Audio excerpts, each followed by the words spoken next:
Alguns amigos tinham ido assistir uma peça famosa, muito elogiada pela crítica. A montagem vinha sendo muito recomendada e assistiram com interesse aquela obra de arte. E ao saírem do teatro começaram a conversar, a trocar ideias acerca dos pontos fortes daquela peça, daquela interpretação. Um deles falou sobre o enredo, sobre o tema, sobre o assunto da peça, de extrema importância, de extremo valor. Outro falou sobre a interpretação dos atores, que com a sua técnica, com a sua capacidade, emocionou o público e trouxe um sentimento importante àquelas pessoas que assistiram aquela peça. Quando perguntaram para um outro, e o que você achou de importante na peça? E ele virou e disse, eu achei importante aquele vaso que estava sobre a mesa, compondo o cenário no segundo ato. E todos se entreolharam e deram risada, afinal, a troco do que alguém iria notar um vaso, uma peça do cenário, numa obra de arte, numa peça de teatro tão importante, tão recomendada, tão bem feita, a qual todos os artistas dedicaram tanto esforço. O fato é que existem pessoas que são assim, que mesmo em cenas do cotidiano, em cenas da nossa vida real, concreta, percebem as coisas menores, dão importância aos detalhes, às coisas secundárias, aos mínimos detalhes e não prestam atenção naquilo que é mais central, naquilo que é mais importante, naquilo que é mais relevante naquele acontecimento, naquela cena, enfim, naquele fato. Assim é também com relação à pessoa do Espírito Santo, a terceira pessoa da Trindade. Existem muitas pessoas que falam do Espírito Santo em manifestações de profunda alegria ou profunda contrição, em momentos de sentimento muito forte, muito profundo. Falam também de determinados tipos de sinais, de milagres, de manifestações e não prestam atenção em qual é a verdadeira, a principal, a mais importante obra do Espírito Santo. Não prestam atenção qual é o verdadeiro milagre praticado desde o começo dos tempos até hoje pela pessoa do Espírito Santo.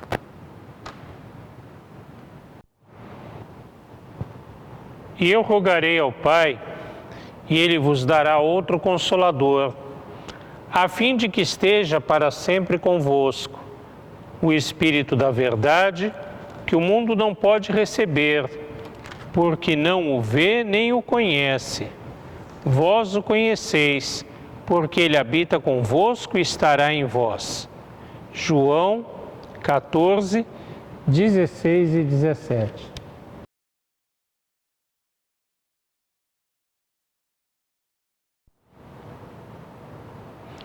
Na última noite que Jesus passou com os seus discípulos, Ele teve uma longa conversa com eles sobre vários assuntos. Mas um dos assuntos que Jesus tratou e várias vezes voltou a esse assunto foi com relação à pessoa do Espírito Santo, a quem Ele chamou de Consolador. Ele não faz um discurso sobre o Consolador que seria enviado após a sua partida, após a sua crucificação. Ele fala um pouquinho aqui, depois volta a esse assunto, dá mais uma informação e depois outra. E numa dessas passagens, num desses pequenos trechos, ele explica que o Consolador convenceria o mundo. do pecado, do juízo e da justiça. Por que isso é necessário? Ora, primeiramente porque os seres humanos são pecadores. E esse pecado tem como principal consequência que os separa de Deus. No entanto, uma outra consequência do pecado é que os seres humanos estão cegados, como que vendados, para perceber essa realidade de separação de Deus. Eles podem até entender que são pecadores, que cometem alguns erros, fazem algumas pequenas coisas erradas, mas não imaginam que o seu pecado os separe de Deus e que a pessoa de Cristo, o seu ministério, a sua cruz, levou sobre si os seus pecados e que pode lhes trazer, então, salvação. O Espírito Santo é quem abre os olhos, ilumina a alma, faz com que as pessoas percebam a sua condição de pecadoras e se rendam a Jesus Cristo para desfrutar da sua presença e da sua companhia em toda a sua existência.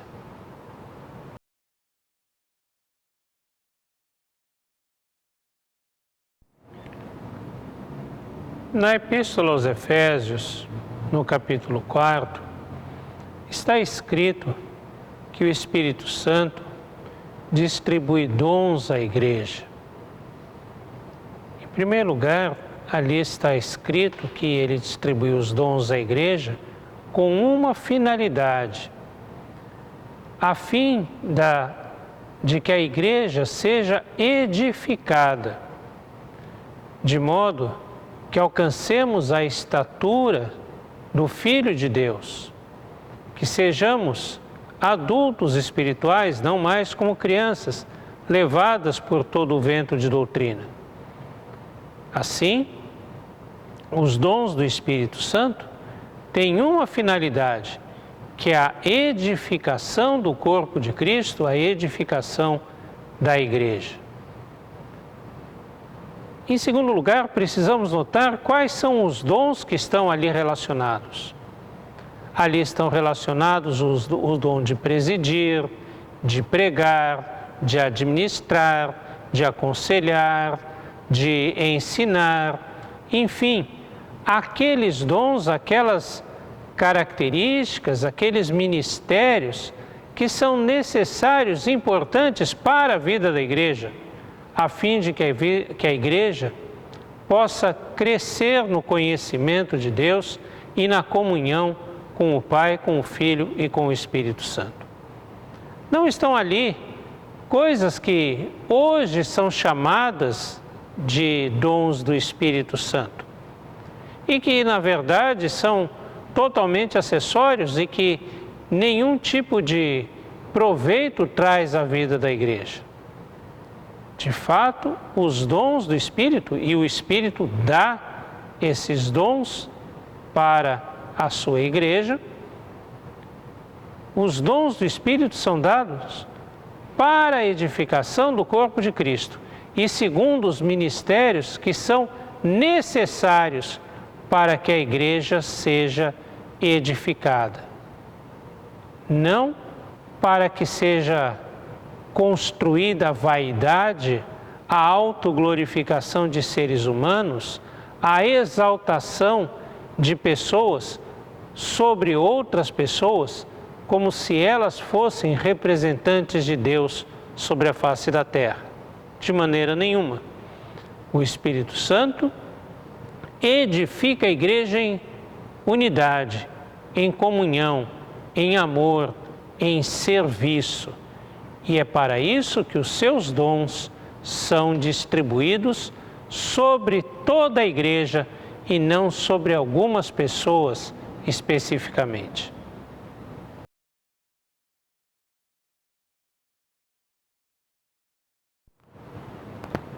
Na Epístola aos Gálatas, o apóstolo Paulo escreve a respeito do fruto do Espírito. Há uma diferença entre frutos e dons, ou fruto e dons. Os dons são dádivas, são manifestações que o Espírito Santo dá para que se exerça o ministério, para que o corpo de Cristo seja edificado. O fruto do Espírito não. O fruto do Espírito é algo que é produzido naturalmente a partir da ação do Espírito Santo na vida do crente. Fruto é uma coisa que as árvores produzem naturalmente a fim de perpetuar a sua espécie, a fim de proteger a semente e a fim de que a reprodução da espécie seja mais fácil. O fruto do Espírito são qualidades que o Espírito Santo naturalmente desenvolve na vida do cristão, na vida daqueles que têm comunhão com Deus, a fim de que o testemunho a respeito da graça e da salvação de Deus seja mais facilmente notado, mais facilmente perceptível para aqueles que são de fora do povo de Deus. O fruto do Espírito, como Paulo escreve, é o amor, a fé, a alegria, a paz, longanimidade, benignidade, mansidão, domínio próprio. Não tem a finalidade de exercer um ministério específico, de edificar uma parte da igreja especificamente, mas tem a finalidade de nos tornar pessoas melhores, pessoas onde o amor de Cristo flua de uma forma mais fácil para as outras pessoas. Pessoas que testemunhem através dos seus atos, das suas palavras, das suas atitudes, testemunhem o amor, a graça e a nova vida que Cristo tem para os seus filhos e nos seus filhos.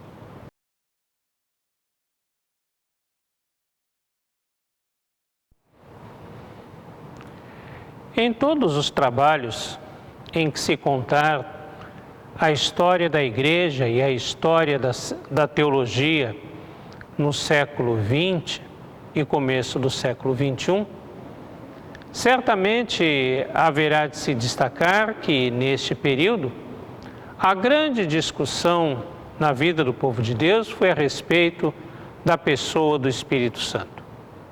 De fato, no começo do século XX, começaram a aparecer manifestações, a aparecer algumas atitudes no meio do povo de Deus, no meio da igreja, que produziram uma grande discussão a respeito da pessoa do Espírito Santo. E o fato é que essas manifestações ou essas atitudes levaram as pessoas a prestar atenção a coisas que são menos importantes, a obras do Espírito Santo que não são significativas ou não são as mais significativas. Porque a grande obra do Espírito Santo é, sem dúvida, a de levar as pessoas a Jesus Cristo, a reconhecerem a sua necessidade de salvação e a reconhecerem a graça manifesta em Jesus. A grande obra do Espírito Santo é conduzir, dirigir a igreja e renovar toda a sua criação. Assim, precisamos prestar atenção para ouvir a voz do Espírito Santo, para saber o que ele de fato diz, o que ele de fato nos ensina, para onde de fato ele nos encaminha, e não confundir manifestações outras que não tenham a ver com ele, como se fossem obra do Espírito Santo. Deixemos que o Espírito Santo realmente conduza a igreja, e não as emoções ou os desejos das pessoas conduzirem ou falarem em nome do Espírito Santo.